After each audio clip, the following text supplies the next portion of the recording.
기도하고 찬양드리겠습니다. 하나님 아버지 은혜를 감사합니다. 이 시간도 주일 2부 예배로 모여서 주님 앞에 찬양하는 말씀 듣게 합니다.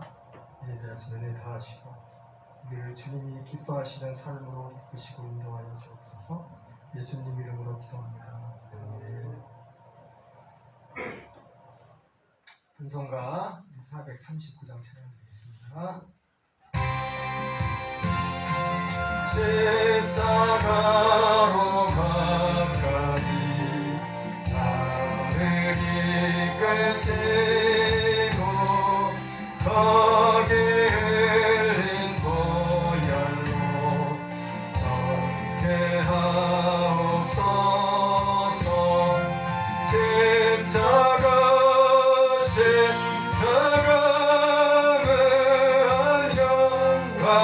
영광일세. 여단 강을 건너주 영원한 시간내 십자가에 가까이 내가 떨고 섰네. 있는 새벽별 내게 비추시네. 십자가 그 영광일세.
올지라 찬양하시고 우리 장혜인 권사님 기도하시겠습니다.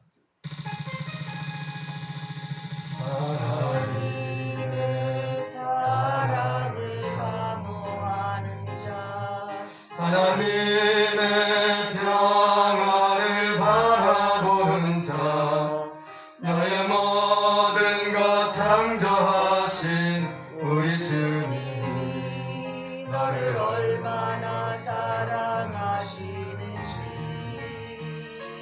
하나님께 찬양과 경배하는 자, 하나님의 선하신 닮아가는 자, 너의 모든 것 창조하신 우리 주님, 너를 자녀 삼으셨네. 하나님 사랑의 눈으로 나를 어느 때나 바라보시고,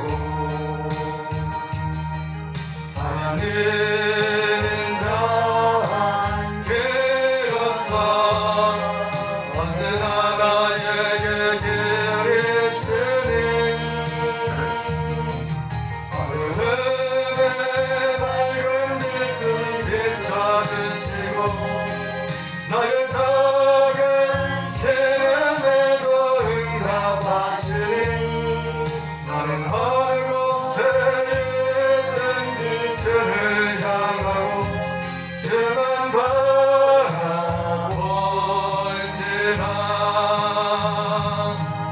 하나님 사랑의 눈으로 너를 어느 때나 바라보시고, 하나님 인자함께로서 언제나 너에게 그리시니, 어둠의 밝은 빛을 비춰주시고, 너의 작은 신음에도 응답하시니, 너는 어느 곳에 있든지 주를 향하고 주만 바라볼지라.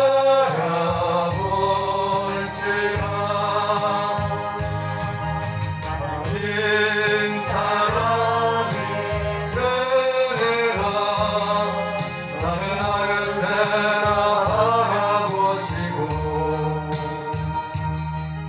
하나님 인자함께로서 언제나 너에게 그리시니,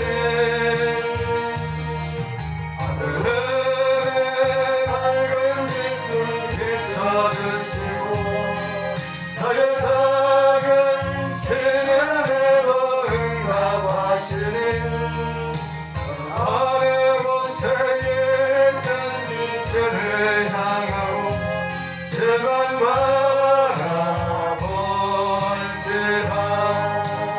주만 바라볼지라.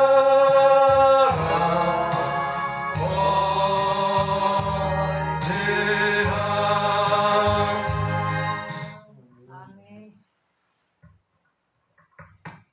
하나님 감사합니다. 오늘도 겨우 복된 날 아버지 이렇게 이부 예배에 나와서 마음을 아파요. 주님께 정말 또 예배를 올려드립니다. 우리 주님께서 받으시고 기뻐 받아 주시옵소서. 아버지 우리가 믿음으로 드리는 예배를 우리 아버지께서 기뻐 받으실 때 하늘 문이 열리게 하시고 날마다 주의 정말 십자가로 가까이 갈 수 있는 은혜를 허락하여 주시옵소서. 아멘. 아버지 귀한 또 아버지 우리 목사님 말씀을 정말 들을 때 저희들이 또 은혜 받음으로 깨닫고 또 변화되는 삶을 살도록 인도하여 주시옵소서. 아멘. 감사드립니다. 예수님의 이름으로 기도드립니다. 아멘.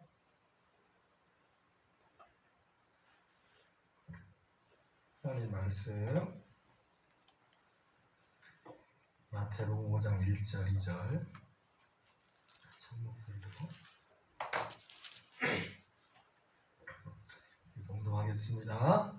예수께서 우리를 보시고 산에 올라가 앉으시니 제자들이 나온지라 입을 열어 가르쳐 이르시되. 아멘.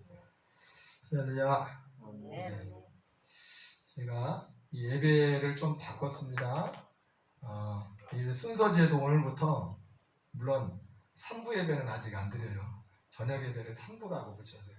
1부, 2부, 3부에서 예배를 뭐 3번 다 드리라는 얘기가 아니라, 다 드리면 좋겠지만 예배 1부에 못 나오시는 분들 2부 못 나오시는 분들 3부에 나오시라고. 앞으로 3부, 지금은 뭐 1부 예배까지만 드립니다. 1부 예배하고 2부 예배하고 똑같은 말씀이에요. 근데 2부 예배는 말씀을 정리해서 간략하게 말씀을 전하고 그렇게 하고, 3부는 이제 나중에 드리게 되면, 이제 요즘은 최근에 이제 지금은 3부 예배는 안 드려요. 지금 안 드리는데 이제 3부는 이제 돌아다니는 거니까 3부 찾아다니는 생각을 하고 있는 거고, 다음에 3부 예배 드리게 되면 3부에는 3부로 또 구별해서 예배를 드릴까 좀 기도드리겠습니다. 오늘 말씀 간략하게 보고서, 사실 오늘 말씀이 굉장히 중요한 말씀이었는데 충분히 전하지 못했어요. 시간이 말씀이 이게. 그리고 또 들으시려는 분들이 더 진지하게 삼아서 들어야 되는데 안 그러면 이게 쉽지가 않습니다.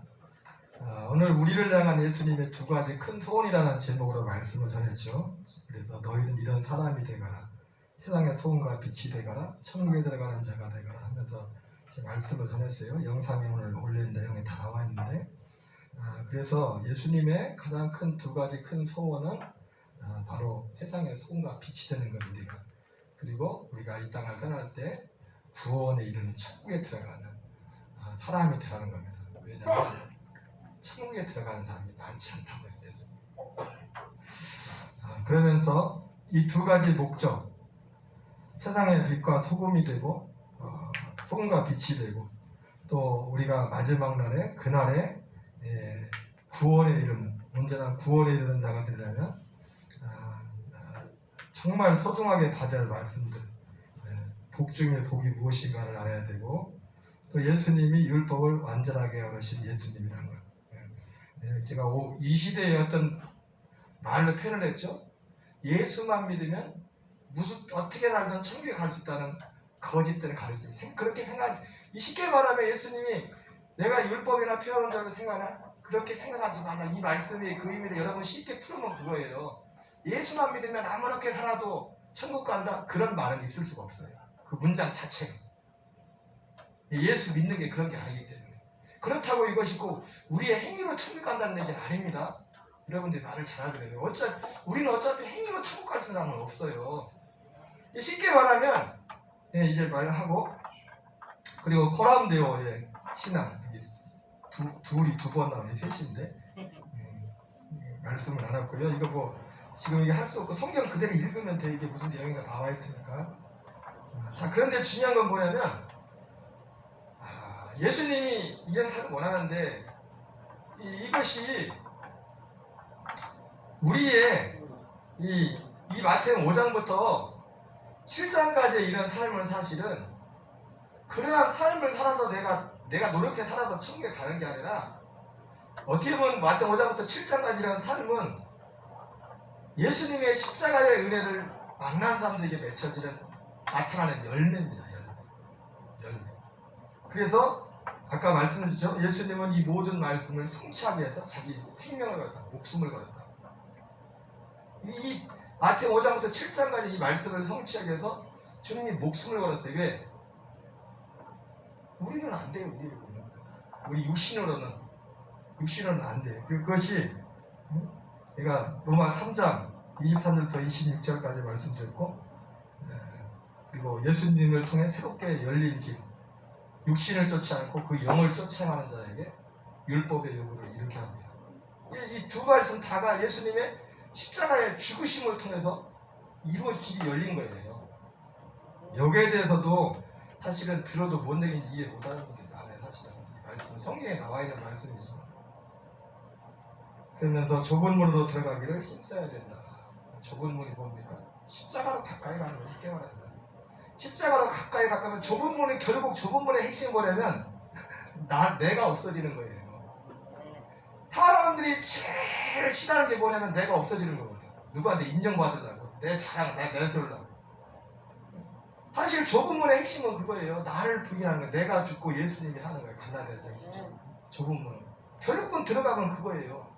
사람들이 문제가, 여러분 세상에 문제가 제일 많지만 제일 문제는 뭐냐면 가장 큰 문제는 나한테 문제, 사람의 문제지. 사람에게 어떤 문제가 생겨도 사람이 바르게 있으면 그게 문제가 안 돼요. 근데 별다른 문제도 사람에게 문제가 있으면 다 문제가 돼요. 오늘은 제가 이제 설교를 그만하고요. 영상을 같이 볼 겁니다. 이지웅 목사님 그 반열기를 몇 번 나오셨던 분인데 참 말씀이 예의기 제사와 십자가에 대해서 설교 너무 탁월하게 설교해요. 오늘 말씀 한 번 보고 끝나는 게 아니라 아까 말씀드린 것처럼 한번 기도하면서 이번 주 한 주 동안 하루에 한 번씩만 더 들어보세요. 계속 일주일 동안. 그 자체가 이걸 듣는 이걸 은혜 자체가 우리의 삶에 묶인 것을 푸는 역사가 있어요. 말씀 자체가. 얘는 십자가의 이 의미가 뭔지를 잘 우리가 와닿을 수 있을 겁니다. 우리 같이 영상으로 같이 보겠습니다. 말씀을.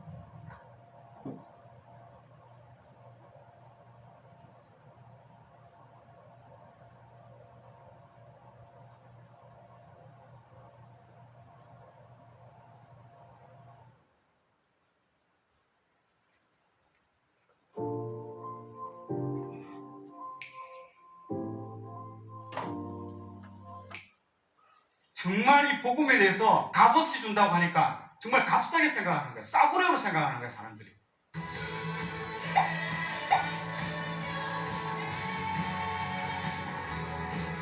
이 이제 영상을 한번 볼 텐데요. 이 영상은 어려운 제사법을 이해하는데 가장 탁월한 영상입니다. 제가 몇 개월 동안 제가 이 편집을 한다고 힘들었는데요. 레위기 제사하고 그 신약의 십자가가 우리의 삶에 어떤 연결고리가 있는지를 아주 명확하게 쉽게 설명한 아주 중요한 영상입니다. 한번 보도록 하겠습니다. 저는 이제 한국에 오기 전에 영국에서 성경 가르치다 왔거든요. 한 5년 정도요. 근데 제가 가르쳤던 학교는 국제학교였기 때문에 외국인들이 많이 입학했었어요. 근데 그 학생 중에 특히 유대인들이 많이 입학했었는데 제가 성경에는 언급이 안 되는 유대인 전통들에 대해서 제 학생들에게 많이 물어봤었습니다. 그 학생들에 의하면요. 여러분 아세요? 지금도 유대인들은요. 경건한 가정의 경우 모세 오경을 통째로 암기시켜요. 여러분 그 중에서 제일 먼저 암기시키는 게 뭔지 아세요? 제가 잘난 척하다가 한번 팍 먹었어요. 제가 그랬거든요. 니네들 유대인들 그 쉐머 이스라엘 그 신명기 6장 제일 먼저 암기시키지 토라? 아니래요. 여러분 그 모세명 5권 중에서 제일 먼저 암기시키는 책이 뭔지 아세요? 레위기입니다. 왜냐면 레위기는요 구약성경에 613가지의 율법이 기록되어 있는데 그 중에 무려 40%인 247개의 율법이 기록되어 있는 성경이 레위기예요. 그러니까 우리는 가장 많은 율법이 기록되어 있는 성경이 신명기나 출애굽기라고 생각합니다. 그렇지 않습니다. 가장 많은 율법이 기록된 것은요 레위기예요. 그래서 아이들이 태어나면 제일 먼저 암기시키는 책이 레위기입니다. 레위기는 성경의 기반이 되는 책이에요. 절대 레위기는 따분하고 재미없는 책이 아니라 너무너무 중요한 기초가 되는 책입니다. 저희 학교에서도 레위기를 이해하지 못하면 성경을 강의하지 못하게 해요. 마태복음이나 예수님께서 왜 그렇게 하셨나? 왜 어떤 데서는 만두서 고치셨나? 왜 어떤 데서는 말씀으로 고치셨나? 거기를 왜 가셨나? 가지 않으셨나? 왜 이렇게 평가하나 저렇게 평가하나? 그 모든 것의 기준은 다 레위기입니다. 그렇기 때문에 레위기를 이해하지 못하면 사실은 성경 풀면 안 돼요. 레위기는 그만큼 기본이 되는 책이고 근간이 되는 책입니다. 저는 제가 책임 맡고 있는 학교에서는요 이 레위기 1장 1절부터 9절에 나오는 방법 그대로 매년 한 번씩 제사를 드립니다. 모세 오경 주간이 되면은 특히 레위기 강의가 끝나면은 양을 사요. 그래서 레위기 1장 1절부터 9절에 나와 있는 방법 그대로 제사를 드립니다. 제가 저희 학교 사는 방법 그대로 설명드릴게요. 안심하고 따라오세요. 제가 목사님들한테 성경 가르치는 사람이에요. 그리고 제가 작년과 재작년에 미국에서 유대인들 랍비에게 레위기를 강의했었어요. 저한테 요청받은 건 뭐냐면 당신 기독교인들은 도대체 레위기를 어떻게 해석하냐? 우리 유대인들한테 가르쳐봐라. 그래서 제가 초청받아서 2번 갔었거든요. 그러니까 유대인들 랍비들이랑 이미 다 끝낸 것이니까요. 안심하고 따라오셔도 돼요. 걱정하지 마세요. 저희가 오늘 보면 저희 학교에서 하는 방법 그대로요. 제가 설명을 드릴 테니까 오늘 이후로는 절대로 운동하지 마세요. 아셨죠? 단 저는 제사장 하겠습니다. 그리고 여러분들은 목사님들 계시지만 양해 부탁드릴게요. 여러분들은 부정하게 된 이스라엘 백성이에요. 하여튼 어떤 이유인지 모르겠지만 여러분들은 부정하게 되셨고, 자, 저는 제사장입니다. 번제를 드리는 6단계예요. 자, 첫 번째가 무엇인가요? 소나 양. 예. 3절부터는요, 오늘 제물이 소로 통일되니까 오늘 제사는 소로 통일하겠습니다. 자, 아무 소나 다 되나요? 흠 없는 제물이요. 보세요. 흠 없는 제물을요, 어떻게 하는 게 첫 번째인가요? 그러니까 동사가 뭔가요? 가지고 와요. 어디까지? 회막까지 가져오는 게 첫 번째예요. 여러분, 근데 우리가요, 이 첫 번째를 굉장히 쉽게 생각합니다. 온 이스라엘의 회막은 몇 개였나요? 여러분, 하나예요. 근데 우리가 이걸 너무 쉽게 생각해요. 여러분, 소를 끌고 나 제사 드려야지? 그럼 바로 결정하면 바로 옆에서 죽인다고 생각한다고요. 여러분, 그렇지 않습니다. 생축이나 가축이나 그것으로 번역된 히브리어 원문에는 메헤마라고 되어 있습니다. 그 메헤마는 히브리어로 직역하면은 집에서 길리운 짐승이라는 뜻이에요. 중간에 사시면 안 돼요. 중간에 사냥하시면 안 돼요. 집에서 길리운 짐승으로만 가져갈 수 있어요. 근데 만약에 중간에 가다가 흠이 생기면 어떻게 되나요? 다시 와야 돼요. 여러분, 중간에 흠이 생기면요, 다시 왔다 갔다 해야 돼요. 이게 2개월 걸릴 수도 있고요, 6개월 걸릴 수도 있어요. 근데 우리는 이 첫 번째를요, 너무 쉽게 생각해요. 물론 예루살렘 주변에 사는 유대 지파들은 편하겠지요. 나 제사 드려야지, 바로 끌고 가면 돼요. 한 30분, 1시간만 끌고 가면 돼요. 근데 여러분, 다른 지파는요, 단 지파는요, 위에 사는, 여러분 문하세 지파는요, 갓 지파는요, 여러분 제사 한번 드리려면요, 몇 개월이 허비가 됩니다. 자, 끌고 오셨습니다. 여러분들이 끌고 왔어요. 자, 두 번째는 뭔지 한번 말씀해 보세요. 예, 안수하는 것입니다. 이 안수는 제사장인 제가 할까요? 아니면은 소와 양을 끌고 오신 여러분들이 안수할까요? 4절 읽어볼까요? 그가 번제물의 머리에 안수할지니 그리하면 연락되어 그를 위하여 속죄가 될 거예요. 그러니까 안수한 사람의 죄가 용서받는데요. 들어보세요. 레위기 16장, 신명기, 예레미야, 이 세 곳에 의하면 안수하면서 이렇게 되어 있습니다. 자기의 죄를 여호와께 고할지니라 라고 되어 있어요. 그러니까 안수를 하면서요, 자기의 죄를 하나님께 고하게 되어 있습니다. 그리고 안수한 사람의 죄가 용서받게 되어 있고, 왜 자기의 죄를 고하냐면은 이 안수의 의미는 전가의 의미가 있기 때문에 그래요. 죄를 전가시키는 행위로 안수를 하는 것입니다. 레위기 1장 4절에 나오는 안수는 전가의 의미가 있고, 제사장인 제가 하는 것이 아니라 누가 하죠? 여러분들이 하는 것이에요. 자, 이해되셨죠? 자, 안수 있습니다. 자, 그러면 그 다음에 세 번째가 뭔지 한번 대답해 보세요. 잡습니다. 잡음. 나 못 자, 그럼 찾아. 제가 또 한번 질문해 볼게요. 끌고 와서 안수까지는 여러분들이 하셨죠? 자, 이제 죽이는 거예요. 자, 죽이는 거는 어떻게 제사장인 제가 죽일까요? 아니면 소를 끌고 오신 여러분들이, 안수하신 여러분들이 죽일까요? 안수한 사람이 죽여요. 누가 안수하나요? 끌고 온 사람이 안수해요. 그러니까 여러분, 누가 짐승을 죽이는 거냐면요, 제사장이 죽이는 게 아니라 여러분들이 죽이는 거예요. 오늘 이후로 절대로 운동하지 마세요. 제가 이 본문을 랍비들에게 강의를 했고요, 이미 다 확인을 끝냈어요. 여기 소가 있습니다. 소가 있으면요, 여러분, 그 레위기가 기록되고 수백 년 뒤에 미드라시와 미시나와 탈무드가 기록됐어요. 미드라시와 미시나에 보시면 제사 드릴 때 이렇게 되어 있습니다. 몇 센치 되는 칼로 그 칼을 어떻게 갈아, 어디를 잡고, 어디 부위를 어떻게 찔러, 어떻게 돌려, 어떻게 숨을 끊을지라 자세히 나와 있어요. 그런데 오늘은 저희가 미드라시와 미시나대로 하지 않고 그냥 레위기대로 해볼게요. 이 말은 무슨 말이냐면요, 그냥 죽이시면 돼요. 그러면은 자매님이 소를 끌고 오세요. 그러면 제사장인 제가 그 소를 번제단에 묶습니다. 움직이지 못하게. 그러면 자매님이 안수를 해요. 안수를 하면서 자기 죄를 고하게 되겠죠. 그 안수가 끝나면 제사장인 제가 자매님의 칼을 갖다 드려요. 그러면서 원샷 코스를 알려드립니다. 미간 사이, 동맥, 심장. 제가 세 군데 다 해봤어요. 제가 10년째 하고 있거든요, 제사를요. 그러니까 제가 다 설명드릴게요. 자, 어디 하시겠습니까? 심장. 제가 한번 질문해 볼게요. 소의 심장이 어디 있는지 아시는 거예요? 여러분, 제가 이 질문 왜 드리는지 아세요? 여러분, 한국 성도님들 가운데 제사에서 아주 오해하신 게 뭐냐면요, 단칼에 죽인다는 것이에요. 제가 확정할 수 있어요. 제가 당연할 수 있어요. 우리 중에 전문적인 도살꾼이 아니라면 누구도 단칼에 못 죽입니다. 지금 되게 형제들이 이 생각, 난 단칼에 죽일 수 있어. 아니요, 절대 못 죽입니다. 심장을 선택하시면 제가 칼을 뺐습니다. 왜요? 칼로는 심장까지 안 닿아요. 그래서 긴 꼬치를 갖다 줍니다. 긴 꼬치는 어떻게 하는지 아세요? 소가 이렇게 서 있으면요, 이따가 앞으로 이렇게 찔러요. 여러분, 한 번에 심장을 맞출 수 있을까요, 없을까요? 맞출 수 있어요. 근데 여러분, 그 확률은 굉장히 낮습니다. 되게 몇 번 찌르는지 아세요? 제가 해봤으니까 알아요. 되게 7, 8번 찌릅니다. 이렇게. 여러분 그런 동안에 소가 참겠죠? 안 참아요. 여러분 난리쳐요. 여러분 심장을 막힌다고 죽지 않아요. 심장 중에서도요. 물언에 의하면 우표 크기만한 곳을 정확히 찔러야지만 즉사합니다. 여러분 거기를 찌르지 못하면요 고통 속에 죽어가요. 이거 말랑말랑. 여러분 잔인합니다. 여러분 여기가 뚫려요. 뻥 뚫려요. 계속 찌는 거예요. 계속. 전문적인 도사꾼이라면 정확히 알지요. 어떻게 저렇게 빡 찌르면 죽지요. 근데 여러분 저기 전문적인 도사꾼 계세요? 그러지 않아요. 그런 사람들이 드리는 게 아니라 누가 하는 거죠? 우리 같은 일반 사람이 하는 것이에요. 기억하세요. 제사기 절대로 대신해주지 않습니다. 내가 직접 하는 것이에요. 그래도 신장하시겠어요? 미간사. 어디 하시겠어요? 미간사. 미간 사이랑 동맥. 미간 오케이. 여러분 미간은 급소예요. 여기. 자매님이 칼을 잡고 이제 제가 X를 표시해줘요. 급소를. 그럼 여기를 정확히 때려 찍으면 여러분 죽습니다. 이렇게 하는 거 아니에요? 뭐 피검사 하실래요? 아니요. 피 한 방울 나도 안 죽여요. 여러분 온 힘을 다해서 뒤로 칼을 뺀 다음에 내려 찍어야 돼요. 전문적인 사람은 찍을 수 있어요. 근데 일반적인 사람은 대부분이 빗나갑니다. 99.9% 빗나가요. 그럼 어디 찍는지 아세요? 여러분 눈 찍습니다. 눈이 터져요.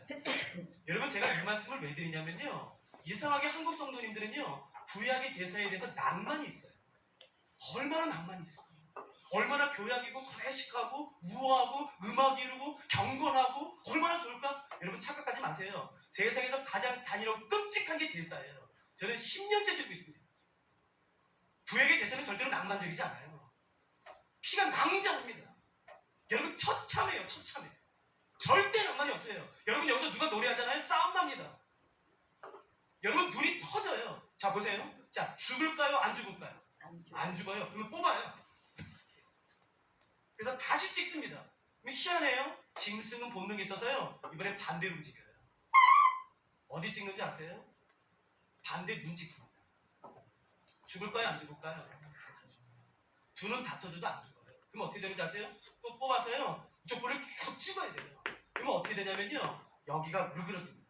저는 이 미간 사이는 너무 잔인해서 한 번밖에 못 해봤어요. 여러분 끔찍한 여기가 으그러져요. 그래서 여기가 깨져요. 그러다가 결국 그 뇌를 찍어서 죽게 돼요. 여러분 이게 제사예요. 여기 무슨 낭만이 있어요? 낭만 없어요. 여러분 찍으면요 피가 튑니다. 온몸에 피 범벅이에요. 그래도 미간 사이 하시겠어요? 동맥. 여러분 제가 학교 할 때요 학생들 중에 90%가 동맥을 선택합니다. 제가 한번 질문해 볼게요. 동맥은 즉사 코스일까요? 아닐까요? 아신 거 아세요? 근데 자꾸 즉사인 줄 아세요? 아니에요. 동맥은 직사가 아니에요. 전문적인 의료 지식이 있는 사람만 직사할 수 있어요. 그러지 않은 일반적인 사람은 절대로 동맥을 끊는다고 직사하지 않습니다. 제가 매년 해봐서 알아요. 17분에서 25분 걸립니다. 동맥을 끊으면 여러분 어떻게 하는지 아세요? 약이 누워있으면 제가 이렇게 될까요? 약에다 이렇게 그래서 돌려요. 그 다음에 뜯습니다. 여러분 여기 피가 튀어요. 제가 항상 이거 할 때마다 질문을 받는데 뭐냐면은 아마 지금도 그런 질문 있을 거예요. 내가 유목민들 내 양 잡는 거 봤는데 저기 몽골, 저는 몽골 울란바토르 매년마다 가거든요. 거기 유목민들 양 잡는 거 봤는데 피 한 방울 안 나더만. 그 입에다 소금 넣고 어디 목에다 딱 찌르니까 피 한 방울 안 나게 잘도 죽이더만. 왜 꼭 그렇게 잔인하게 죽여야 돼요? 항상 질문해요. 여러분 아세요? 근데 죄송합니다. 무식한 질문이에요. 유목민들의 도축법과 레위기의 도축법은 다릅니다. 유목민들의 도축법은 몸에서 피가 나오면 안 돼요. 이해되세요? 피가 몸 안에 잠겨 있어야 됩니다. 레위기의 도축법은요. 피가 어떻게 돼야 되죠? 아시잖아요. 그리고 그런 질문 하시면 안 돼요. 레위기의 도축법은 몸에서 피가 다 나오도록 잡는 게 레위기 도축법이에요. 여러분 동맥을 끊으면요. 피가 개신경이 터질 때마다 이게 자 죽을까요? 안 죽을까요? 안 죽습니다. 어떻게 하는 게 도와주는 건지 아세요? 계속 그러면 3분의 2가 들어집니다. 제가 이런 지식이 전혀 없을 때에 10년 전 처음 제사 드릴 때는요. 이런 지식이 없어서 형제 4명에서 목을 딴 다음에 야 이제 됐어. 야 이제 됐어. 이제 죽었을 거야. 한 15분, 16분 됐을까요? 야 이제 죽었어. 이제 됐어. 야 무슨 이렇게 안 죽어? 한 번에 죽을 줄 알았는데 왜 이렇게 안 죽어? 그래서 이제 손을 놓고 있었거든요. 기절할 만한 일이 일어났어요. 여러분 짐승은 죽기 전에 마지막 힘업만 쓰는 거 아세요? 목이 3분의 2가 나가지 않고서 양이 일어났어요.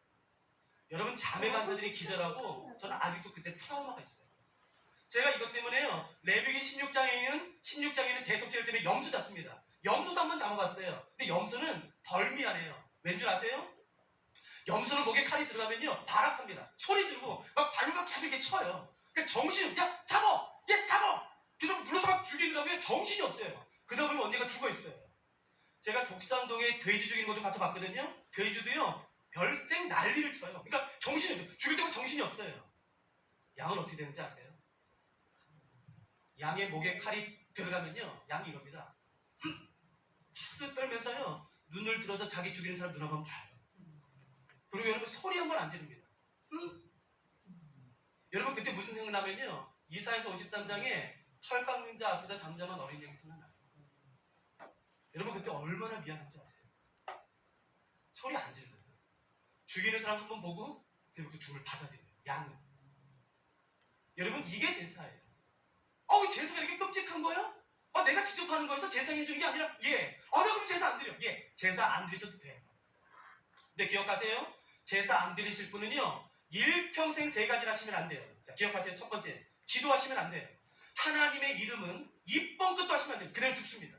두 번째, 하나님의 말씀은 암송하거나 읽으실 생각 꿈에도 꾸지 마세요. 읽는 즉시, 암송하는 즉시 죽습니다. 여호와는 나의 목자시니 그럼 죽어요. 마지막 세 번째, 신명기 23장에 나와 있는 이런 의인의 회 중에는요 나올 생각 꿈에도 꾸지 마세요. 죽습니다. 야 내가 기도하는 거 얼마나 싫어하는데 야 내가 말씀 읽는 거 야 짜증나 나 일평생 말씀 안 읽고 나 기도 안 하고 이런 모임 없이도 나 잘 살 수 있어. 그러면 제사 안 드셔도 돼요. 그런데 야 내가 매일은 아니어도 일주일에 한 번씩은 내가 예배 드리고 싶은데 야 내가 2, 3일에 한 번씩은 말씀 읽고 내가 기도하고 싶은데 그러면 죄송해요 말도 안 되는 이런 끔찍한 제사 여러분 드리시죠. 자 여러분이 선택하세요. 제사 드리실래요 안 드리실래요? 안 드리신다면요 제가 오늘 여기서 설교 마칠게요. 뭐 안 드리신다는데 제가 설명해서 뭐예요? 제사 드리실 거예요 안 드리실 거예요? 드리실 거예요? 그러면 여러분 기억하세요. 이런 말도 안 되는 끔찍한 제사 여러분 직접 드려요. 형제님들은 그래도 좀 해요. 자매님들은요 여러분 잘 못해요. 여러분 이게 닭 죽이는 게 아니에요. 개구리 죽이는 게 아니에요. 양과 소를 죽이는 겁니다. 여러분 거기에 살아있는 생명의 목에 칼을 넣는 게 쉽지 않아요. 돌려서 목을 뜯으면요 여러분 피가 튀어요. 여기서 못해요. 여러분 그러면 제사장이 와서 그 피를 가져다가 번제단에 뿌리고 바릅니다. 그건 제가 할게요. 자, 네 번째는 뭔지 말씀해 보세요. 가죽을 벗깁니다. 자, 이거 한 번만 봐주세요. 가죽을 벗기다라는 동사의 주어는 누군가요? 주어가 바뀌었나요? 안 바뀌었나요? 안 바뀌었어요. 그럼 계속 누가 가죽을 벗기는 거죠? 내가 직접 하는 것이에요. 여러분 가죽 벗겨보셨어요? 저도 21사단 양교에서 군생활 했거든요. 형님들은 항상 이거 할 때마다 내가 뱀 껍질 벗겨왔어요. 내가 개구리 껍질 벗겨왔어요. 제발 좀 그만 좀 안 했으면 좋겠어요. 여러분 양 껍질은 달라요. 소 껍질은 달라요. 이게 안 돼요. 여러분 제가 학교장인데 이것 때문에 공부 얼마나 많이 했겠어요. 공부 많이 했어요. 제가 히브리어 문헌이랑 사마리아 문헌이랑 비교까지 제가 정확히 보고 공부했어요. 여러분 어떻게 떴는지 아세요? 발목을 땁니다. 발목을 따면요 지방층이 이렇게 엇갈려져 있어요. 그래서 여기 앞에 돌기뼈가 나와 있고 여기에 사이라서 고기를 이렇게 딴 다음에 이렇게 쭉 벗겨져요. 전문가들은 그렇게 해요. 여러분 제가 10년째 해요. 이론으로 정확히 알아요? 아니요. 성공한 적 단 한 번도 없어요. 안 돼요. 여기가 안 벗겨져요. 안 벗겨지면 어떻게 되는지 아세요? 에이 하면서 머리 막 친다고요. 여러분 그러면요 미친놈 같아요. 손에 피 묻어 있지요. 여러분 온몸에 피 범벅이지요. 칼 들고 있지요. 여러분 머리 흥크러져 있지요. 미친놈 같아요. 막 머리 치고 소리 지르고. 근데 아세요? 누구도 웃는 사람이 없어요. 저희 학생들이요 제사 드리기 전까지는요 농담하고 웃으면서 들어옵니다. 여러분 제사 딱 시작되면요 누구도 웃는 사람 없어요. 제사에서 가장 끔찍한 장면. 여러분 앞다리 뒷다리 목 가죽 벗겨요. 그리고 제일 마지막에 어디 벗기나요? 머리 벗기고. 끔찍해요. 여러분 가죽을 벗겼어요? 그럼 그 다음에는 뭔가요? 각을 떠요. 여러분 각을 뜨다로 한글로는 한당으로 번역되었지만요 영어 성경 가지고 계신 영어 성경 보시겠어요? 여러분 히브리어 성경을 영어로 잘 번역해놨어요. 그 각을 뜨다라는 것의 원래 뜻은 뭐냐면요 모든 마디를 분리시키다로 돼 있어요. 그러니까 보세요. 제가 제 왼팔 한번 각을 떠볼까요? 분리시켜볼까요? 하나, 둘, 셋, 넷, 다섯, 여섯, 일곱, 여덟. 그러니까 모든 마디를 분리시키는 것이 바로 각을 떼는 거예요. 앞다리, 뒷다리, 그 다음에 꼬리요. 여러분 이 목이요. 여러분 형제님들이 영화를 너무 많이 보셨어요. 이런 생각이 있어요. 목이 단칼에 깨진다. 여러분 제가 매니저에서 알아요? 절대 목은 단칼에 안 깨져요.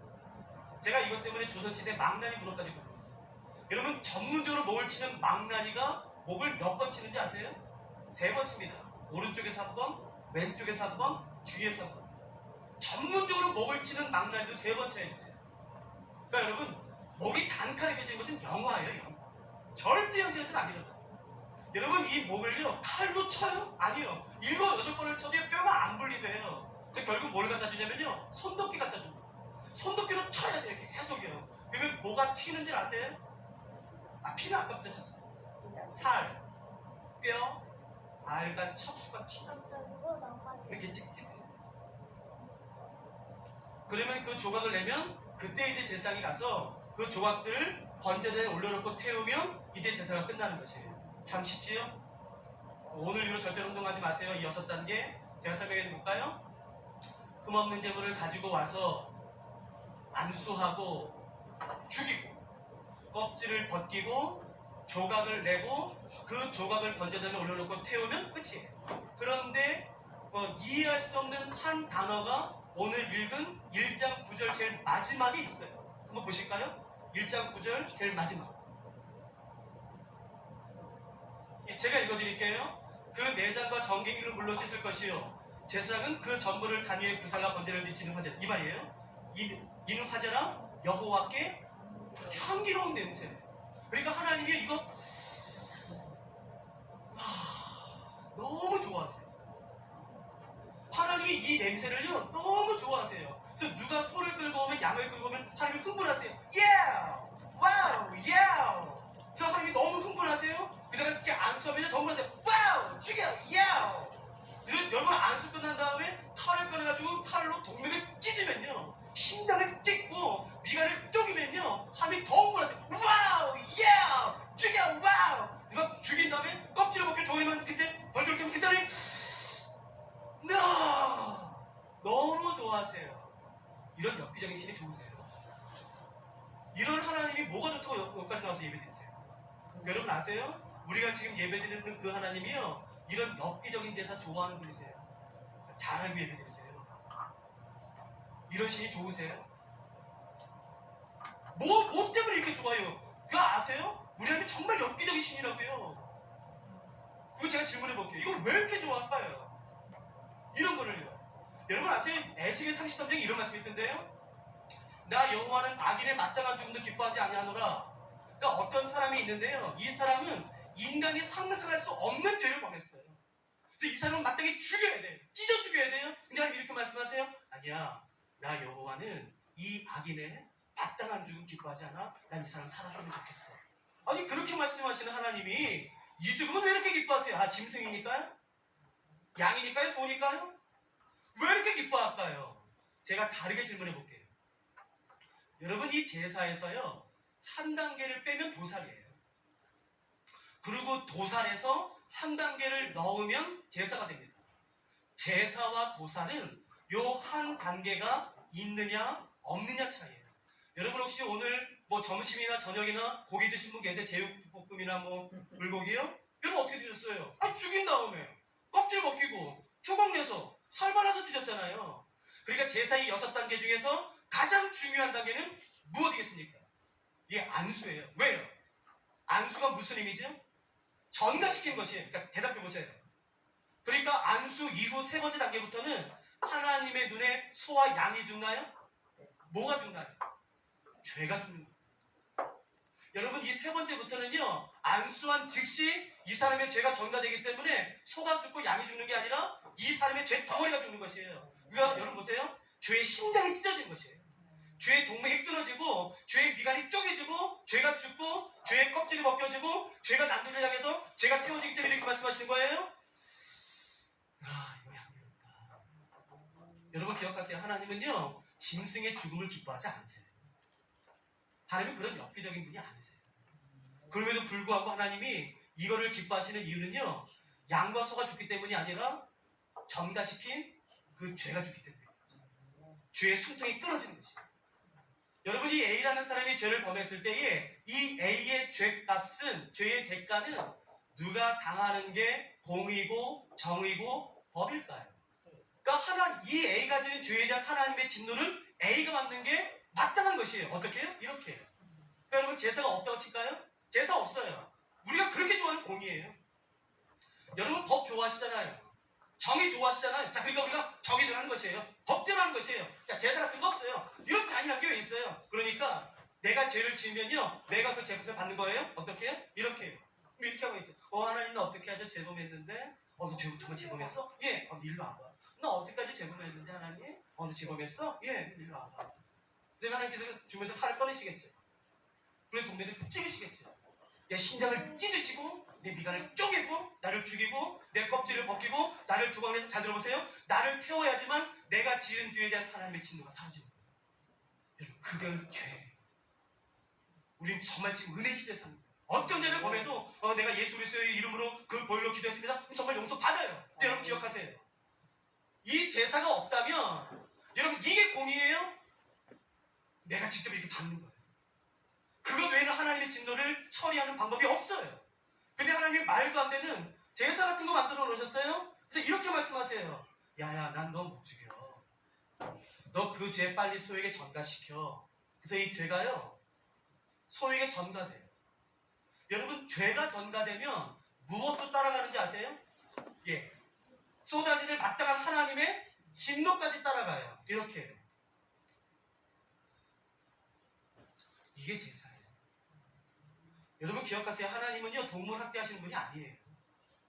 여러분, 그 동물을 창조하신 분이 하나님이세요.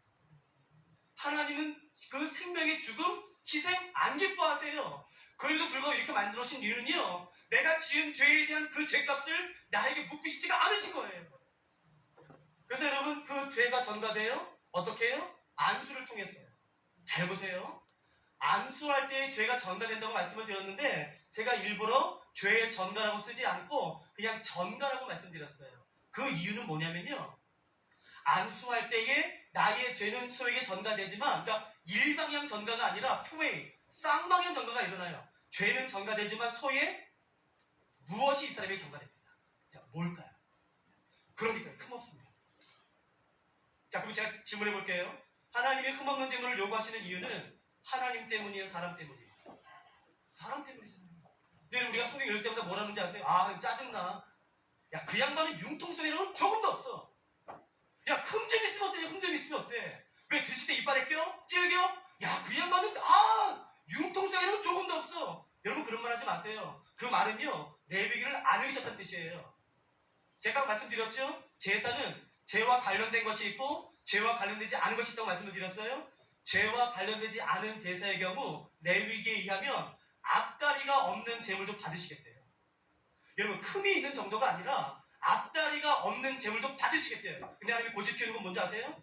죄와 관련된 제사예요. 안 돼. 너 흠 있으면 안 돼. 다시 가져. 여러분, 이게 제사예요. 사도 바울은 이 레위기의 도표를 갈라디아서와 로마서에서 이렇게 인용합니다. 그 공의의 하나님이요, 말도 안 되는 거 나타났어요. 그래서 이렇게 말씀하세요. 야야, 난 너 못 죽여. 너 그 죄 빨리 예수님한테 전가시켜. 그래서 그 죄가 예수님에게 전가되는 것이에요. 죄가 전가되면 무엇도 전가되는지 아세요? 그 죄에게 쏟아져야 될 마땅한 하나님의 진노도 같이 전가되는 거죠. 이렇게요.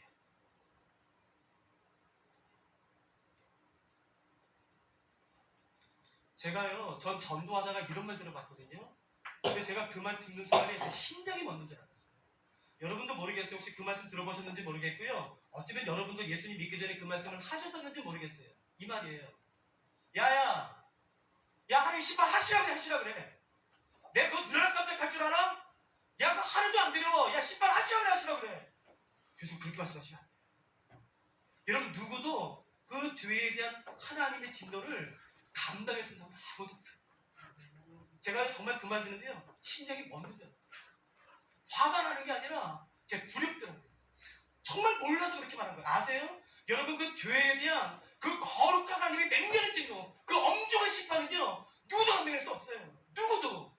죄를 해결하는 유일한 방법은 내가 감당하는 것이 아니라 내가 죄값을 치르는 것이 아니라 뭔지 아세요? 그 죄를 예수한테 전가시켜서 나에게 쏟아질 마땅한 하나님의 진노가 예수한테 쏟아지도록 하는 방법밖에 없는 것이에요.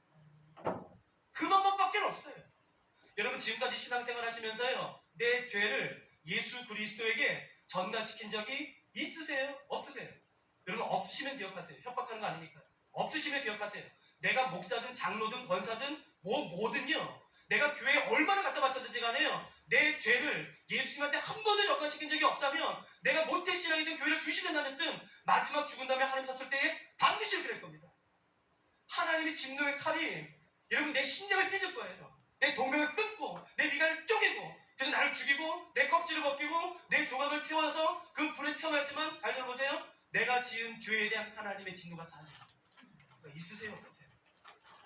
여러분 없으시면 기억하세요. 오늘 밤을 넘기지 마세요. 오늘 이 밤에 내 죄를 위해서 전가시켜야 돼요. 근데 여러분 제가 이렇게 말하면 또 여러분 이렇게 말씀하실 때 되게 형제들이 그런 생각하시더라고요. 에이 그 참 체면이지. 죄는 내가 졌는데 어떻게 내가 그 예수한테 전가시켜? 나도 좀 감당해야지. 여러분 그딴 말 마세요. 그 죄에 대한 그 하나님의 맹렬한 진노를요, 감당해 준 사람은 아무도 없어요. 누구도 하나님 앞에 서 있을 조차 없어요. 누구도. 여러분 죄를 해결하는 유일한 방법은 그 죄를 예수한테 전가시키는 것이에요. 전 나에게 쏟아질 마땅한 하나님의 진노가 예수한테 쏟아지도록 하는 방법밖에 없어요. 여러분 이게 십자가예요. 아세요? 십자가는 십자가에 달려 죽는 것이 아니라 그 이전부터 형벌이 시작됩니다. 우리가 아는 것처럼 채찍질부터 시작해요. 로마의 공식 법에 의하면 십자가에 죽기 바로 전에 채찍질을 합니다. 여러분 그 채찍질은 이게 아니에요. 쫙! 그게 아니고요, 로마법에 의하면 2m에서 3m 되는 채찍, 가죽 채찍으로 때리게 됩니다. 그리고 2, 3m 된 가죽 채찍 끝에는 나비 모양의 납이 들려 있어요. 그러니까 여러분 2, 3m 되기 때문에 이렇게 못해요. 또 어떻게 하는지 아세요? 이렇게 하는 거예요. 그러면 몸에 감겨요? 그럼 이렇게 하는 거예요? 감기면 어떻게 되는지 아세요? 이게 채찍. 여러분 그러면 그 나비 모양의 납이 어디 걸릴지 아무도 몰라요. 가다가 여러분 갈비 걸려요. 어떻게 되는지 아세요? 이 갈비가 드러나요. 여러분 그 나비 모양의 채찍이 돌다가 여러분 입에 걸리면요, 이게 다 오그러집니다. 눈에 걸릴 수도 있어요. 그렇기 때문에 십자가에 올 때는 이미 거의 반 죽어서. 여러분 그게 십자가예요. 그럼 제가 또 질문해 볼게요. 여러분의 친구분들이 와서 말하겠지. 야야야, 니네 기독교회는 죄를 해결하는 방법이 있다며, 그 죄를 예수한테 전가시키면 예수님이 그 죄의 진노 대신 짊어져 준다며, 야 이제 나도 그거 하고 싶어. 야 이제 나도 예수님 믿고 싶어. 나도 내 죄를 예수한테 전가시키고 싶어. 야 어떻게 하면 내 죄를 예수한테 전가시킬 수 있어? 어? 죄를 예수한테 전가시키는 방법이 뭐야? 좀 말씀해줘. 여러분 내 죄를 소에게 전가시키는 방법은 뭔가요? 그런 거 좀 명확하게 있죠. 안 좋죠? 그 얘기 아닙니다. 여기는 그 결과예요. 내 죄를 예수님한테 전가시키는 방법은요, 믿음입니다.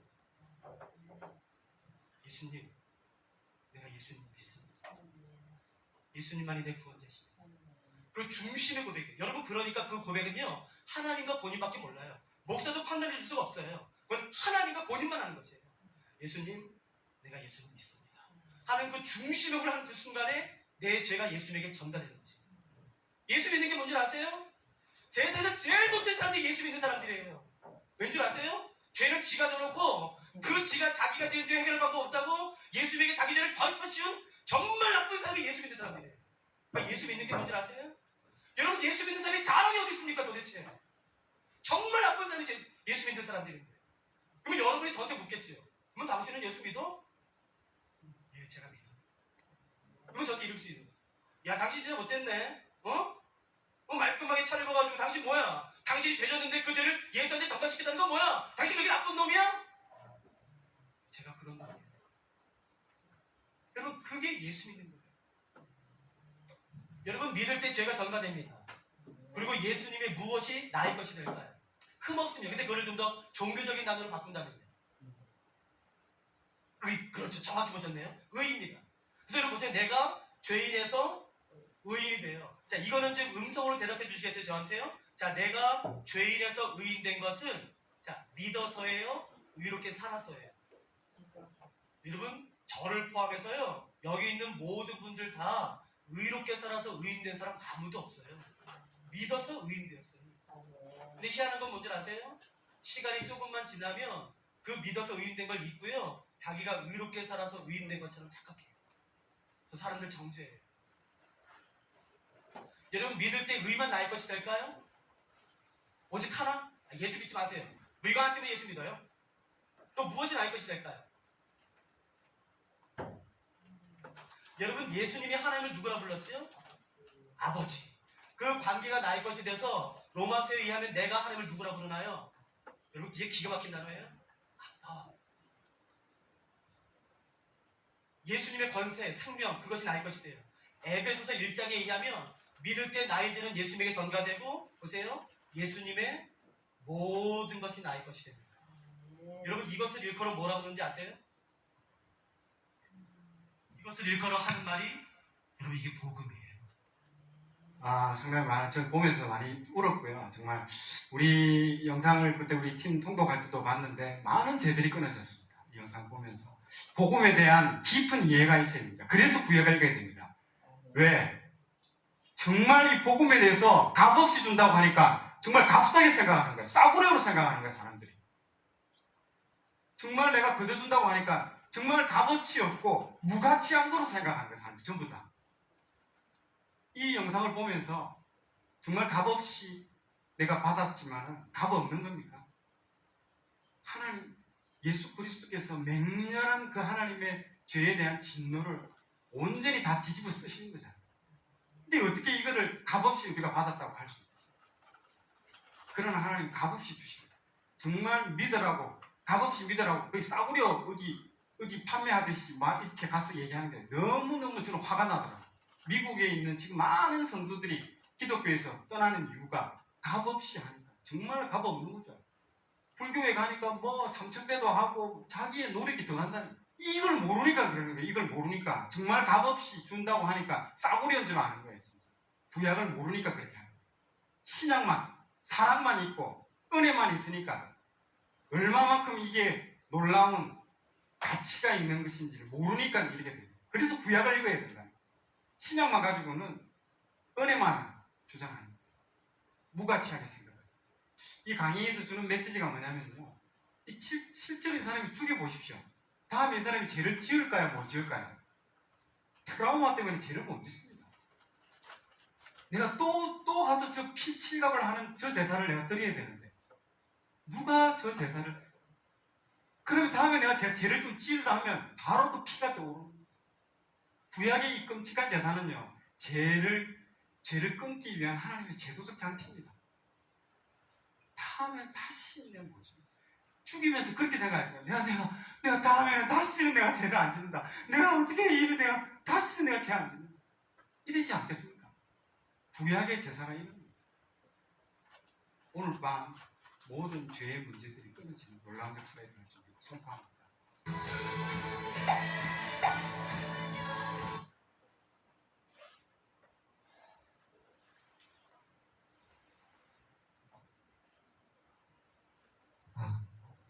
은혜 많이 받으셨어요? 일단은 이해를 하셔야 돼요. 이게 또 100번 들어도 이걸 이해 못할 사람은 이해 못하게 문제예요. 그러니까 오전에 짧은 시간에 설교하는 걸 충분히 설명 못했지만은 결국 이 산상설교도 산상설교가 뭐냐면 십자가를 경험한 사람이 마치는 열매예요. 십자가 없이 그 삶으로 그 거속으로 들어갈 수도 없어요. 그리고 십자가 없이는 우리도 아까 목사님 얘기했지만 아까 나오잖아요. 너 모른다는 거예요. 십자가 통하는 사람. 네가 귀신을 쫓든지 병자를 고친지 예수를 뭘 했든지 뭘 했을지라도 십자가를 통과하는 사람은 하나님과 관계가 없어요. 천국에 갈 수가 없어요. 산상설계 나오는 그 말씀도 십자가를 통과한 사람이 맺히는 열매예요. 흥미가 나요. 그러면 이번 주에 한 번이나 더 들어도 좋아요. 이거 하나를 계속 들어오면 이 말씀을 통해서 엄청난 은혜의 역사였을 거예요. 이 말씀 자체 너무 좋죠. 이 말씀. 찬양하고 기도하고 마치겠습니다.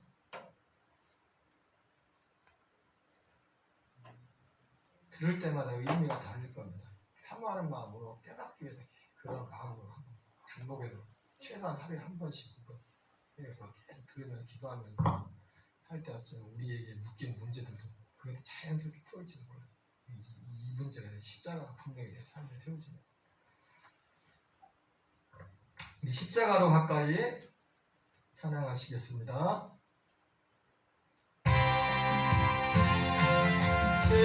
십자가로 가까이 하늘이 끄시고 거기 흘린 보혈로 정케하옵소서. 십자가 큰 영광일세. 강을 건너주 영원한 시간에 십자가에 가까이 내가 떨고 섰네. 거기 있는 새벽별 비추시네.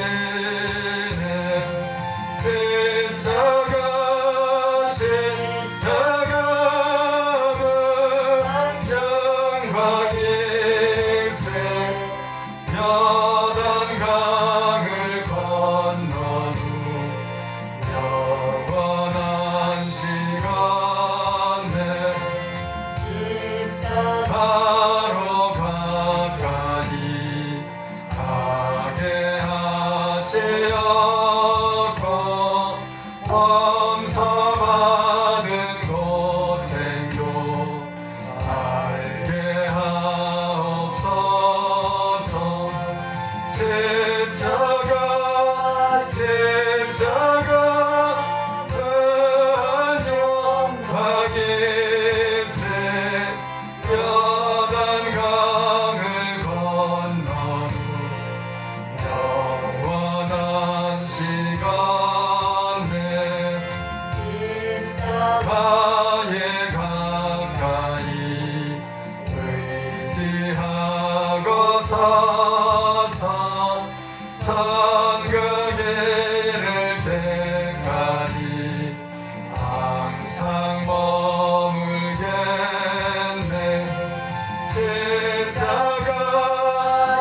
십자가 영광일세. 요단강을 건너주 영원한 시간에. 아멘. 기도할 텐데요. 오늘 말씀 중에 혹시라도 똑같이 들어도 엉뚱하게 듣는 분들이 있어서 여기 그런 분들이 안 계시지만 아까 목사님이 제사 드려야겠어요 말아야겠어요 그러는데 우리도 똑같이 저 제사를 드리라는 거예요? 드리면 도움이 되겠죠. 지금도 그러니까 실제로 저분은 학교에서 1년에 한 번씩 저렇게 진짜 한대. 그 제사를 드리란 말은 구약 제사도 이게 실제로 이렇게 드리려면 저도 한 번도 못 해봤어요. 진짜 실감이 나겠죠. 진짜 죄가 끊지가 않고. 그래서 왜 중요한 게 예수님이 그렇게 죽으셨다는 거예요. 그 똑같은 이유로 제물만 바뀐 거예요. 양에서 예수님. 근데 오늘날 우리의 삶의 문제가 뭐냐면 이 십자가 없이 교회 나고 예수 믿는다고 하는 분들이 많기 때문에 그게 문제인 것 같아요. 예수님도 분명히 말씀했지만 십자가 없는 삶은 결코 하나님 앞에 갔을 때 그 하나님의 진노를 내가 다 감당해야 돼. 아까 목사님 그런 말씀했지만 내가 진짜 예수님을 믿지 안 믿는지는 본인과 하나님이 제일 잘 안다고 했죠. 하나님 정말 교회 밖에 있는 둘째 치고라도 교회를 발걸음을 드린 모든 분들이 이 주님의 십자가의 은혜를 정말 만날 수 있는 그런 은혜를. 그래서 진짜 이제는 예수님만 자랑하는 삶으로 나갈 수 있다. 우리의 삶에 죄와 어둠이 끊어지고 정말 하나님의 기뻐하시고 이 땅에서 소금과 빛이 되고 이 땅을 바칠 때는 하나님 나라 천국에 들어갈 수 있는 그런 성도의 삶이 되게 해달라고 기도하시고, 또 요사이 예배를 많이 떠나는 분들, 회개하고 죽기로 드는 역사에 있도록 예수님을 아는, 정말 이 복음을 아는 은혜의 역사에 있도록 위해서 또 하나님이 한 주간의 삶을 승리케 하시고, 또 우리 인생 가운데도 주님이 친히 십자가의 은혜가 우리에게 임하여서 모든 문제들 가운데서도 하나님 자유한 승리하는 삶이 되게 해달라고 우리 주여 한번 외치고 통성으로 기도하겠습니다. 주여, 아버지 하나님 감사드립니다. 오늘도 주께서 함께 하시고,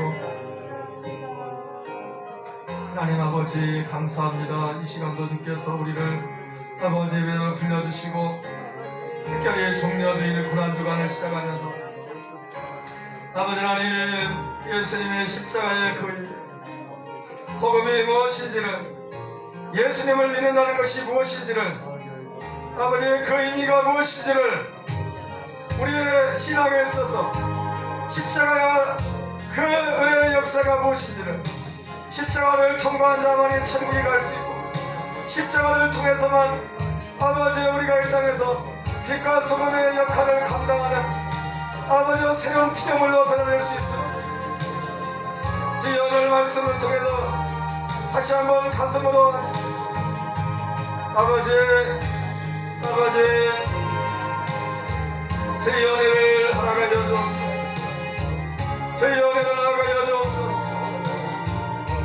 아버지 많은 사람들이 주의 이름으로 아버지 선지함으로 따고 귀신도 내어쳤고 병자도 고치고 권능도 열치고 우리가 주님과 식탁을 같이 하며 주님과 함께 길을 걷고 주님과 함께 이것저것도 했습니다.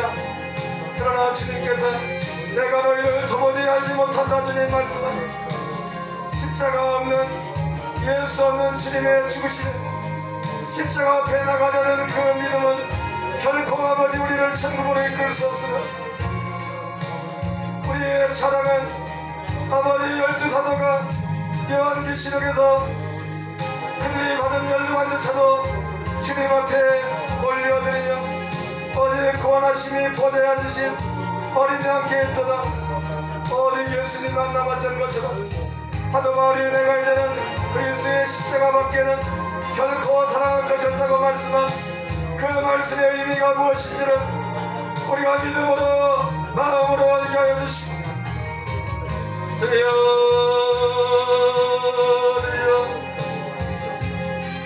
하나님 우리 예수님이 십자가를 바라보면서 아버지여 제자들과 우리를 향하여 아버지의 시였던 너희는 소금과 빛이 되라는 말씀의 의미가 무엇인가. 하나님 아버지여 너희는 구원에 이르는 마지막 날의 그날에 천국에 이르는 자가 되라는 그 말씀의 의미가 아버지여 그것이 무엇을 통하여 어떤 길을 통하여 가게 되는지를 우리에게 열어주시고 보게 하시옵소서. 어디 날마다 예수님의 십자가 안에서 우리 자신을 아버지여 좁은 문에 들어가기 힘쓰라 말씀하신 주의 말씀을 기억하며 바울이 내가 날마다 죽노라 고백했던 그 말씀의 의미가 좁은 문으로 들어가기 힘쓰라 말씀하신 아버지 예수님의 말씀과 일치함을 아버지여 다시 한번 가슴에 깨달으며 아버지 예수 그리스도의 능력을 던지고 성령의 능력을 던지고 주여 하나님 교회를 들어가 나오면서도 평생을 교회에 나서 예배를 드린다면서도 예수님의 십자가 없이 예배하는 많은 사람 십자가 통감 없이 예배드린다는 많은 분 주여 예수님과의 관계를 아버지 주님과의 분명한 관계를 맺을 수 있게 하나님의 은혜를 더하여 주옵소서. 이 한 주간 예수님의 고난을 묵상하며 주여 우리에게 마땅 그 십자가와 부활의 능력에 우리 안에 임하는 한 주간 되게 하여 주옵소서. 우리의 삶의 세상의 모든 염려와 근심의 문제도 다 주님의 십자가에 함께 못 박고 아버지 곧 예수님으로 부활하시 주여 은혜를 허락하여 주옵소서. 하나님 오랜 동안 예배를 떠나는 교 10년 20년 교회를 나왔지만 예수님 없이 교회만 다녔던 아버지의 많은 분들이 그 영혼들을 불쌍히 여주옵소서. 주여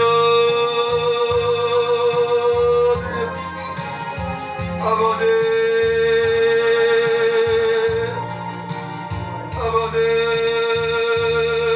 아버지 아버지 주님의 죽으심과 부활의 역사 아버지의 삶에 있는 역사여 주옵소서. 우리를 불쌍해 주옵소서. 우리 온 가족의 모든 형제는 믿음으로 말미암아 의에 이르는 이 복음의 은혜 가운데 나갈 수 있게 주여 역사하시오. 주여 은혜를 내시고 아버지를 구원을 원하시고 구원받을 영혼들을 원해주시고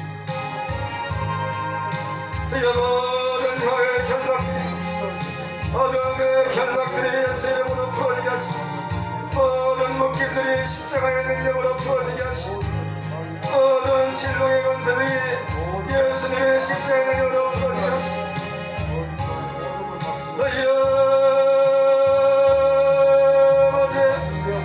아버지 십자가를 통과하기 위해서 아버지여 예수님의 산상걸개 같은 말씀을 열매로 맺혀지게 하시고 십자가 안에서 아버지여 주님의 말씀이 열매로 드러날 수 있도록 주여 역사하시고 주여 은혜를 더하여 주옵소서. 하나님 사랑의 은혜로 너를 어느 때나 바라보시고 하나님 인자께로서 언제나 나에게 계시니 하늘의 맑은 빛 비춰주시고 나의 작은 기름에도 응답하시니 하늘도 세인 듯 주를 향하고 주만 바라볼지라 주만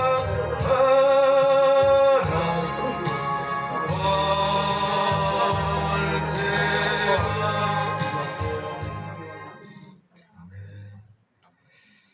잠시 드려진 헌금에 기도하고 마무리 기도하고 주기도문으로 마치겠습니다. 우리 이덕 집사님 11조와 주헌금 드렸습니다. 하나님 아버지 감사합니다.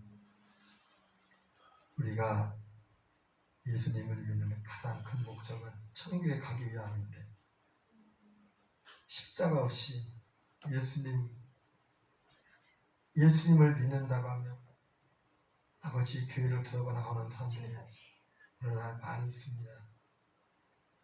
예수의 이름으로 성진한 옷을 했을지라도 예수의 이름으로 귀신을 내쫓았을지라도 예수의 이름으로 능력을 행했을지라도 예수님과 함께 먹고 마시고 같이 살았을지라도 십자가를 통과하지 않은 믿음은 천국에 갈 수 없다고 말씀하고 계십니다. 하나님 아버지 우리 성도들의 삶에 우리 교인들의 삶에 이 복을 받게 하여 주옵소서.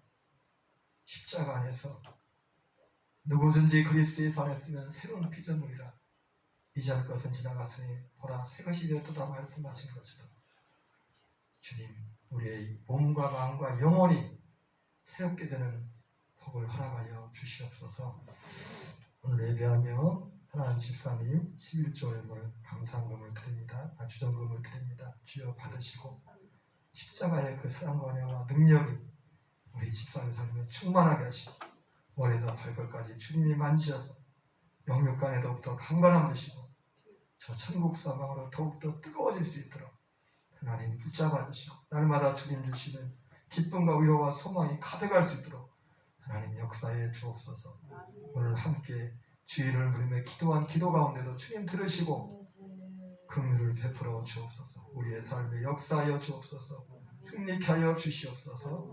예수님 이름으로 기도합니다. 아멘. 하늘에 계신 우리 아버지여, 이름이 거룩히 여김을 받으시오며 나라의 마옵시며 뜻이 하늘에서 이루어진 것 같이 땅에서 이루어지이다. 오늘날 우리에게 일용할 양식을 주옵시고 우리가 우리에게 죄진 자를 사하여 준 것 같이 우리의 죄를 사하여 주옵시고 우리를 시험에 들게 하지 마옵시며 다만 악에서 구하옵소서. 대개 나라와 권세와 영광이 아버지께 영원히 쌓옵나이다. 아멘.